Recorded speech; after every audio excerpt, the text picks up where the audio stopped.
Assalamualaikum warahmatullahi wabarakatuh. Perkenalkan, saya Nani Wijayanti Ningsi, peserta Latsar Angkatan 10 tahun 2025 yang diselenggarakan oleh Balai Diklat Bandung. Terima kasih. Pada kesempatan kali ini saya ingin menceritakan pengalaman belajar metode asinkronus agenda 2 tentang nilai-nilai dasar ASN yang disampaikan oleh Ibu Ainur Nurjanah. Beliau menjelaskan tentang pentingnya membangun budaya yang kuat melalui nilai-nilai berakhlak, yaitu berorientasi pelayanan, akuntabel, dan kompeten. Pada kesempatan kali ini, beliau mengelompokkan kami ke dalam beberapa kelompok, kemudian setiap kelompok menganalisis beberapa isu. Isu yang diangkat oleh kelompok kami adalah kasus korupsi Chromebook yang dilakukan oleh Kemendikbudristek yang merugikan negara. Kasus ini berkaitan dengan program digitalisasi pendidikan nasional. Perilaku yang tidak sesuai dengan nilai-nilai berakhlak, yang pertama adalah melanggar tentang berorientasi pelayanan. Artinya mereka tidak memberikan pelayanan terbaik untuk siswa dan sekolah. Kedua, mereka tidak akuntabel karena telah menyelewengkan anggaran dengan tidak bertanggung jawab. Kemudian yang ketiga, kompeten. Mereka tidak memiliki kompeten dalam memilih laptop, sehingga laptop yang dipilih itu tidak cocok dengan kebutuhan yang ada di sekolah.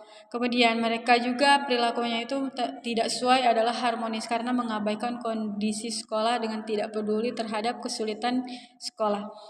Mereka lebih mengutamakan vendor-vendor tertentu sehingga menunjukkan tidak loyal. Yang selanjutnya, perilaku yang tidak sesuainya itu adalah mereka tidak mampu beradaptasi menyesuaikan dengan kondisi yang ada di lapangan sehingga gagal menyesuaikan program dengan keterbatasan. Dan yang selanjutnya, nilai perilaku yang tidak sesuai adalah kolaboratif karena mereka tidak mampu melibatkan masyarakat untuk bekerja sama.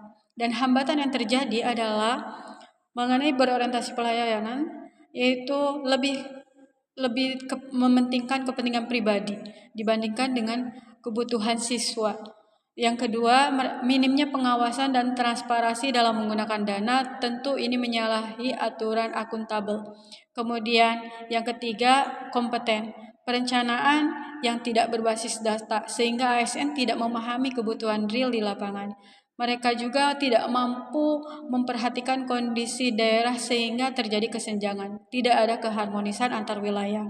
Dan karena apa? Karena mereka lebih loyal atau menguntungkan pada salah satu kelompok tertentu dan tidak mampu menyesuaikan dengan realitas dan tidak juga mampu untuk berkolaborasi. Nah, sebagai bentuk aktualisasinya, maka kami mengaktualisasikan nilai-nilai berakhlak dengan melibatkan masyarakat, memahami kebutuhan real sekolah dengan merancang sistem pengadaan yang fleksibel sesuai dengan perkembangan TIK, lalu menyusun anggaran yang sesuai dengan kebutuhan dengan meminta laporan pertanggungjawaban sebagai salah satu bentuk sikap akuntabel mereka, lalu memastikan semua pihak yang terlibat itu mampu memiliki kompetensi untuk menganalisis kebutuhan guru dan siswa melalui pengadaan kebutuhan secara merata, yaitu melakukan evaluasi yang melibatkan para pemangku kebijakan seperti BPK, KPK, serta menetapkan sanksi yang tegas bagi para pelanggar,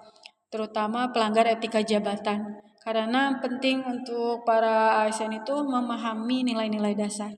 Demikian refleksi dari pembelajaran metode ini. Metode asinkronus ini tentang nilai-nilai dasar ASN. Semoga kita dapat menjadi ASN yang berakhlak. Terima kasih. Wassalamualaikum warahmatullahi wabarakatuh.